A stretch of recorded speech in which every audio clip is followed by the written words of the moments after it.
Você já parou para pensar que a Bíblia, esse livro tão antigo, pode conter a explicação sobre o mundo, o mal, o sentido da vida e até o seu futuro? Já tentou ler e parou em Gênesis? Já ouviu falar de Davi, Moisés, Apocalipse, mas nunca entendeu como tudo se conecta? Então segura isso. A Bíblia não é uma coleção de histórias soltas. Ela é uma única narrativa, com começo, meio e fim. Uma história real, com guerras, traições, milagres, promessas, juízo, restauração. E no centro de tudo, um plano, o plano de salvação. Neste vídeo, você vai finalmente entender a Bíblia inteira, de Gênesis ao Apocalipse, explicada de forma clara, profunda e em ordem cronológica. Você vai descobrir por que Deus criou o mundo, como tudo deu errado, o que a cruz realmente significa e o que ainda está por vir. Se você nunca entendeu a Bíblia, ou até se acha que já entendeu, assista até o fim, porque essa história é sobre você. E depois de hoje, você nunca mais vai olhar para a Bíblia, nem para a sua vida, do mesmo jeito. No princípio, só havia Deus. Não havia tempo. Não havia dor. Não havia escuridão. Apenas um Deus eterno, perfeito e cheio de amor. E então, Deus falou: haja luz. E a luz brilhou. Com sua voz, ele criou tudo o que existe: os céus, a terra, os oceanos, as estrelas, os animais. E por fim, o ápice da criação, o ser humano. Adão e Eva foram criados à imagem de Deus, com liberdade, propósito e intimidade com o Criador. Eles andavam com Deus. Não havia culpa, medo ou morte. Mas o amor só é verdadeiro quando existe escolha. E Deus deu uma árvore, um limite, um teste de confiança. A serpente, símbolo do inimigo, mentiu. Disse que o homem podia ser como Deus, sem Deus. E Adão e Eva desobedeceram. O pecado entrou. A relação foi quebrada, a terra amaldiçoada e o ser humano expulso do jardim. Mas Deus não desistiu. Mesmo na queda, ele declarou uma promessa: da descendência da mulher nascerá um que esmagará a cabeça da serpente. Adão e Eva tiveram filhos, e os filhos dos filhos encheram a terra. Mas o pecado também se multiplicou. A violência aumentou. O coração humano se afastava cada vez mais de Deus, até que chegou o tempo em que a terra estava tão corrompida que Deus decidiu agir. Destruirei tudo o que tem fôlego de vida. Mas havia um homem, Noé, um homem justo, íntegro, que andava com Deus. Deus o chamou, mandou construir uma arca, um grande barco de salvação. Por mais de 100 anos, Noé pregou, avisou, martelou. E no fim, ninguém acreditou, exceto sua família. Então veio o dilúvio. Águas cobriram a terra, mas a arca flutuava, guardando dentro dela a promessa de um novo começo. Noé, sua esposa, seus filhos e suas noras, 8 pessoas, recomeçaram a história da humanidade. E quando as águas baixaram, Noé adorou a Deus. E Deus fez uma nova aliança. Nunca mais destruirei a terra com um dilúvio. E colocou o arco-íris nos céus como sinal. A mensagem era clara. Deus julga o pecado, mas sempre oferece uma porta de escape. A arca era mais do que madeira, era um símbolo profético. Assim como houve um único caminho para escapar do juízo, também há hoje um só caminho: Jesus Cristo. Os filhos de Noé encheram a terra. Sem, Cã e Jafé deram origem a povos e nações. A humanidade voltou a se multiplicar. Mas com o tempo, voltou também a se rebelar. Em vez de buscar a Deus, os homens tentaram subir aos céus por conta própria. construíram uma torre, a Torre de Babel, um símbolo de orgulho e independência. Então Deus confundiu as línguas, e os povos foram espalhados. Mas mesmo em meio à confusão, Deus já tinha um plano. Ele escolheria um homem, e desse homem viria uma nação separada. E dessa nação viria o Salvador do mundo. O nome desse homem era Abrão, um homem comum de uma família idólatra. Mas Deus o chamou e disse: sai da tua terra, da tua parentela, e vai para a terra que eu te mostrarei. Farei de ti uma grande nação. Em ti serão benditas todas as famílias da terra. Abrão obedeceu, e essa obediência mudou a história. Deus fez uma aliança com ele. Prometeu um filho, mesmo com ele e sua esposa sendo idosos. Mas, antes que a promessa se cumprisse, Abraão teve um filho com uma serva egípcia chamada Agar. O nome do menino era Ismael. Esse filho também se tornaria pai de uma grande nação, e a sua história se entrelaça com o destino de povos inteiros até hoje. Mas essa parte da história você pode conferir em outro vídeo aqui no canal. Alguns anos depois, veio o filho da promessa, Isaque. Isaque teve 2 filhos, Esaú e Jacó. Deus escolheu Jacó e mudou seu nome para Israel. Jacó teve 12 filhos, e desses filhos nasceram as 12 tribos de Israel. Mas o plano de Deus passaria por algo ainda maior. O penúltimo filho de Jacó, José, foi vendido como escravo por seus próprios irmãos. Mas o que parecia uma tragédia era parte do plano. José foi levado ao Egito. Lá Deus o exaltou. E quando veio a fome, foi ele quem salvou sua família. A promessa estava viva, mesmo no Egito. Mesmo em meio à escravidão que viria depois, Deus estava conduzindo tudo para o cumprimento de sua aliança. O tempo passou. A família de Jacó cresceu no Egito e se transformou em um povo numeroso. Mas aquele povo que havia sido acolhido se tornou uma ameaça aos olhos dos egípcios. E então Israel foi escravizado. Por mais de 400 anos, os filhos da promessa viveram oprimidos. E clamavam: Deus, até quando? Deus ouviu e respondeu com um libertador, Moisés.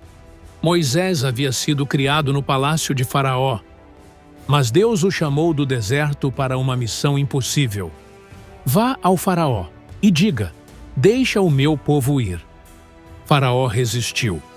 Deus enviou pragas, uma a uma, até que o Egito se dobrou.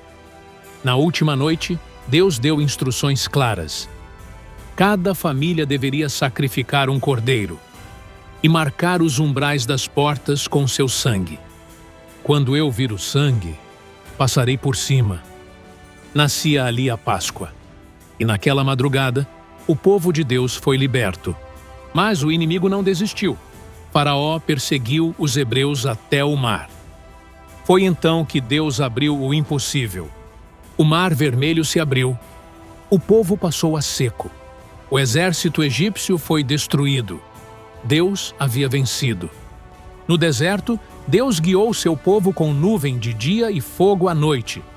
E no Monte Sinai, ele fez uma aliança. Deus entregou as tábuas da lei, 10 mandamentos que mostravam o que é justo, santo e bom.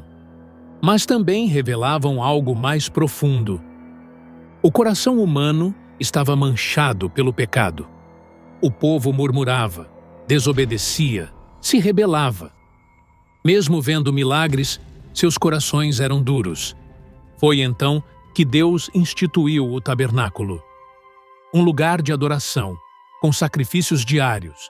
Ali, o pecado era coberto, mas não removido. Era apenas uma sombra, um sinal. O sangue de animais não podia limpar de verdade, mas tudo apontava para o que viria. Um sacrifício perfeito. Um cordeiro sem defeito. Deus estava ensinando o povo que só há salvação por meio do sangue e que a libertação externa era só o começo. Ele queria libertar os corações. Depois de 40 anos no deserto, o povo finalmente chega à beira da terra que Deus havia prometido a Abraão. Uma terra que manava leite e mel. Moisés não entra. Ele morre olhando para a promessa. Mas o Senhor levanta Josué para conduzir o povo à conquista. Eles atravessam o rio Jordão. E as muralhas de Jericó caem com um grito de fé. As tribos se espalham pela terra. Mas logo surge um problema. O povo esquece o Senhor. Sem um líder forte, cada um fazia o que achava certo aos próprios olhos. E assim começa um tempo de ciclos. Pecado, opressão, arrependimento, livramento e pecado novamente. Foi o período dos juízes, homens e mulheres levantados por Deus para libertar o povo, como Débora, Gideão e Sansão. Mas a instabilidade era constante. E o povo pede um rei. Queremos ser como as outras nações. Deus permite. E então surge Saul, o primeiro rei de Israel. Alto, forte, mas desobediente. Depois dele, Deus escolhe Davi, um jovem pastor de ovelhas, com o coração segundo o coração de Deus, e faz a ele uma nova promessa. Da tua descendência levantarei um rei que reinará para sempre. Davi reina com coragem, fé e arrependimento. Apesar de seus pecados, ele nunca abandona o Senhor. Seu filho Salomão herda o trono. Constrói um templo glorioso. A sabedoria de Deus atrai reis e rainhas do mundo todo. Mas no final da vida, Salomão também se desvia e o reino se divide. Israel ao norte, Judá ao sul. 2 reinos, 2 caminhos e um povo que aos poucos se afasta da voz de Deus. Ele levantou homens com fogo nos ossos, vozes solitárias em meio a uma geração rebelde, profetas. Isaías teve uma visão do trono de Deus, alto e exaltado, e ouviu os anjos clamando: Santo, Santo, Santo é o Senhor dos exércitos. E mesmo assim, o povo não se quebrantava. Jeremias chorou enquanto anunciava a destruição. Ele foi preso, humilhado, mas não parou de clamar: Voltai ao Senhor, enquanto é tempo. Ezequiel viu uma carruagem flamejante, o Espírito de Deus se movendo para longe do templo. Teve visões de juízo, mas também de restauração. Ele viu um vale de ossos secos, e Deus disse: Filho do homem, profetiza, e os ossos voltarão à vida. Daniel, ainda jovem, foi levado para a Babilônia como cativo. Mas lá, mesmo no meio do império, se recusou a se contaminar. Foi lançado na cova dos leões e saiu ileso. Ele viu reinos caindo e um reino eterno se levantando, o reino do Filho do Homem. Cada profeta clamava, advertia, chorava. Mas o povo endurecia o coração. Até que o juízo chegou. O reino do norte, Israel, foi invadido pela Assíria e desapareceu. O reino do sul, Judá, foi levado cativo pela Babilônia. Jerusalém foi queimada. O templo foi destruído. E os sobreviventes choraram à beira dos rios da Babilônia, perguntando: Como cantaremos ao Senhor em terra estrangeira? Pela aparência, tudo havia terminado, mas não para Deus. Mesmo no exílio, ele continuava falando. Ele prometia: Eu trarei vocês de volta. Farei uma nova aliança. Darei um novo coração. Derramarei o meu espírito. E assim, depois de 70 anos, um remanescente voltou. Reconstruíram os muros, reergueram o templo. Mas algo estava diferente. A glória não havia voltado. Era como se tudo estivesse sendo preparado. O templo estava de pé, o altar reconstruído, mas o céu permanecia em silêncio. Por 400 anos não houve profeta, nem visão, nem palavra revelada. Mas quando o céu está em silêncio, é porque algo grandioso está prestes a acontecer. 400 anos se passaram. E então Deus falou novamente. Mas desta vez não foi por meio de profetas. Foi por meio de um bebê. Em uma pequena cidade chamada Belém, nasceu Jesus. Não em palácio, mas numa manjedoura. Não cercado por reis, mas por animais e pastores. Um nascimento simples, mas carregado de eternidade. A palavra se fez carne. Deus se fez homem. O Criador entrou na criação. Os anjos anunciaram: hoje, na cidade de Davi, nasceu o Salvador. Ele é o Cristo, o Senhor. Ele cresceu em sabedoria, trabalhou como carpinteiro e, aos 30 anos, começou a ensinar. Mas ele não ensinava como os outros. Ele dizia: eu sou o pão da vida. Eu sou a luz do mundo. Eu sou o caminho, a verdade e a vida. Ninguém vem ao Pai, a não ser por mim. Ele curava os doentes, ressuscitava os mortos, perdoava pecadores, tocava os intocáveis e amava os rejeitados. Mas nem todos aceitaram sua mensagem. A elite religiosa se incomodou. O Império Romano se sentiu ameaçado. E o povo se dividiu. Jesus não veio para montar um exército. Ele veio para vencer uma guerra invisível: o pecado, a morte, o inferno. E para isso, ele teria que morrer. Jesus sabia exatamente por que tinha vindo. Ele não foi surpreendido pela traição, pela cruz ou pela morte. Ele caminhava voluntariamente em direção ao sacrifício. Desde o início de seu ministério, ele dizia que o Filho do Homem seria rejeitado, entregue, morto, mas ressuscitaria ao terceiro dia. Era por isso que ele tinha nascido. Na última ceia, ele partiu o pão e disse: isto é o meu corpo, entregue por vós. Pegou o cálice e disse: este é o meu sangue, o sangue da nova aliança, derramado para perdão dos pecados. Naquela noite, ele foi traído com um beijo, preso, acusado por falsas testemunhas, julgado no meio da madrugada por um tribunal religioso corrupto. Foi espancado, cuspido, ridicularizado. Colocaram uma coroa de espinhos sobre sua cabeça, um manto escarlate em seus ombros e zombaram: salve, Rei dos Judeus! Ele foi entregue a Pilatos, que, mesmo não encontrando culpa alguma, lavou as mãos e permitiu que a multidão decidisse. E eles gritaram: crucifica-o! Jesus carregou a cruz pelas ruas de Jerusalém. Caiu, foi empurrado, sangrava, e mesmo assim não disse uma palavra contra ninguém. Quando chegou ao monte, chamado Gólgota, cravaram-lhe as mãos e os pés no madeiro, e o suspenderam entre o céu e a terra. Ali, pendurado, Jesus não apenas sofria fisicamente, ele carregava o pecado de toda a humanidade. Cada mentira, cada adultério, cada injustiça, cada medo, cada vergonha, tudo foi colocado sobre ele.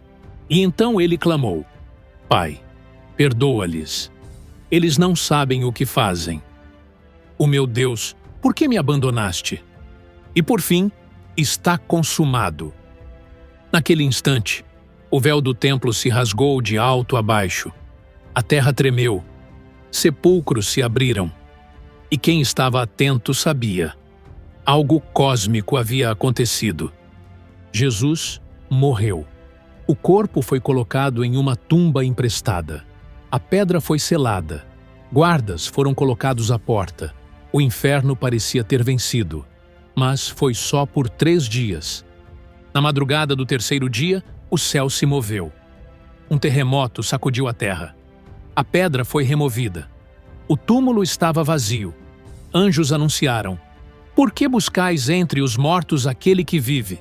Ele ressuscitou. Jesus apareceu a Maria Madalena no jardim. Depois, aos discípulos. A Tomé, que duvidava, ele mostrou as marcas nas mãos. A 2 viajantes a caminho de Emaús, ele explicou as Escrituras. E seus corações ardiam. A ressurreição mudou tudo. Não foi só o corpo de Jesus que saiu da sepultura. Foi a esperança da humanidade. A morte foi vencida. O inferno foi derrotado. O pecado foi pago. E então ele declarou: toda a autoridade me foi dada no céu e na terra. Ide, preguem, façam discípulos, batizem em meu nome. E lembrem-se, eu estarei com vocês todos os dias, até o fim. A cruz não foi fracasso. A cruz foi o centro do plano eterno. E o túmulo vazio é a maior prova de que a salvação é real. Jesus havia vencido a morte, mas ainda não havia terminado sua missão. Durante 40 dias após a ressurreição, ele apareceu a seus discípulos, ensinando sobre o reino de Deus. E antes de subir aos céus, ele fez uma promessa: ficai em Jerusalém até que do alto sejais revestidos de poder. Então, diante dos olhos dos discípulos, ele foi elevado às alturas. Poucos dias depois, no dia de Pentecostes, a promessa se cumpriu. O Espírito Santo foi derramado com poder. Línguas de fogo, vento impetuoso e corações incendiados. Homens simples se tornaram testemunhas ousadas. Pedro, que havia negado Jesus, agora pregava com autoridade. 3.000 pessoas creram em um só dia. A igreja havia nascido. E ela não era um templo de pedra. Era feita de gente transformada. Gente cheia do Espírito, vivendo em unidade, partilhando o pão, ajudando os pobres e anunciando o Evangelho com coragem. Mas, com o crescimento, veio a perseguição. Estevão foi apedrejado. Tiago, morto à espada. Mas quanto mais tentavam calar os cristãos, mais o Evangelho se espalhava. E então surge um personagem improvável: Saulo de Tarso, um perseguidor implacável da igreja. Mas no caminho para Damasco, ele é derrubado por uma luz. Ouve a voz de Jesus. E ali, o perseguidor se torna apóstolo. Paulo, o maior missionário da história. Ele levou o Evangelho à Ásia, à Grécia, a Roma, fundou igrejas, escreveu cartas, enfrentou prisões, naufrágios, açoites, tudo por amor a Cristo. O mundo nunca mais seria o mesmo. A mensagem da cruz começou a alcançar povos, línguas e nações. E essa mensagem chegou até nós, porque 2000 anos depois, a mesma chama ainda arde, o mesmo Espírito ainda habita, a mesma salvação ainda está disponível. O último livro da Bíblia não fala apenas do fim, ele fala do propósito. Apocalipse é uma revelação. A cortina do céu se abre, e João, o apóstolo exilado, é arrebatado em espírito para ver realidades que olhos humanos jamais poderiam imaginar. Ele vê Jesus glorificado, com olhos como chamas de fogo, cabelos brancos como a neve, e voz como o som de muitas águas. O mesmo Jesus que foi pendurado numa cruz, agora reina com glória eterna. João vê 7 igrejas, representando a igreja de todas as eras. Vê 7 castiçais, 7 estrelas, e recebe mensagens diretas do próprio Cristo. Depois, vê o trono de Deus, relâmpagos, trovões, adoração incessante. Seres celestiais clamando: Santo, Santo, Santo é o Senhor Deus Todo-Poderoso. E então, um livro selado com 7 selos aparece. Ninguém podia abri-lo. Até que surge o Cordeiro, como se tivesse sido morto. Ele é digno. E ao abrir os selos, os juízos começam. Os 4 cavaleiros do Apocalipse saem: o da conquista, da guerra, da fome e da morte. A terra treme. O céu se agita. Uma batalha espiritual é revelada. Há anjos e demônios, trombetas, taças de ira, terremotos, estrelas que caem e multidões clamando por justiça. A besta se levanta. O falso profeta engana as nações. O dragão, figura do próprio Satanás, é lançado contra a mulher, símbolo do povo de Deus. Mas em meio a tudo isso, há um povo fiel. Aqueles que não se curvaram à imagem da besta, nem negaram o nome de Jesus. Eles são perseguidos, mas vencem, porque não amaram a própria vida mais do que amavam a verdade. E então, os céus se abrem. Um cavalo branco surge, e sobre ele está aquele que é fiel e verdadeiro. Seus olhos são fogo. Em sua coxa está escrito: Rei dos reis e Senhor dos senhores. Ele vem para julgar e guerrear com justiça. O exército celestial o segue. A besta é derrotada. O diabo é lançado no lago de fogo. E o último inimigo a ser vencido é a morte. Depois do juízo final, João vê a maior de todas as visões, a Nova Jerusalém. Um novo céu e uma nova terra. A cidade santa descendo do céu como uma noiva enfeitada para o seu noivo. E uma voz diz: Eis que o tabernáculo de Deus está com os homens. Ele habitará com eles. Eles serão o seu povo. E Deus enxugará de seus olhos toda lágrima. A morte já não existirá. Nem dor, nem luto, nem clamor. Porque tudo o que era velho passou. A árvore da vida reaparece. O rio da vida corre do trono. Os redimidos reinam com Cristo para sempre. E a história que começou com a separação termina com união eterna. Não haverá mais escuridão. O próprio Deus será a luz, e os seus servos o servirão face a face. Essa é a esperança dos salvos. Essa é a promessa final. Essa é a vitória de Cristo. E ao terminar sua visão, João ouve a última promessa: Eis que venho sem demora. E a resposta que ecoa dos céus é: Vem, Senhor Jesus. Você acabou de ouvir a história que explica tudo, do Gênesis ao Apocalipse, do pecado à redenção, da cruz até a eternidade. A Bíblia não é um livro religioso, é uma carta de amor. E o nome no final é o seu. Jesus morreu a sua morte para que você viva a vida dele. E hoje, essa história pode se tornar a sua. Mas isso é só o começo. Aqui no canal, você pode ir mais fundo. Tem um vídeo completo sobre Gênesis, outro sobre a divisão dos reinos de Israel. Tem as profecias de Isaías, os milagres de Elias e Eliseu, a jornada radical do apóstolo Paulo e o mistério revelado no Apocalipse. Clica aqui, escolhe um tema e continua com a gente. Porque quando você entende a Bíblia, você entende a vida e nada mais será igual.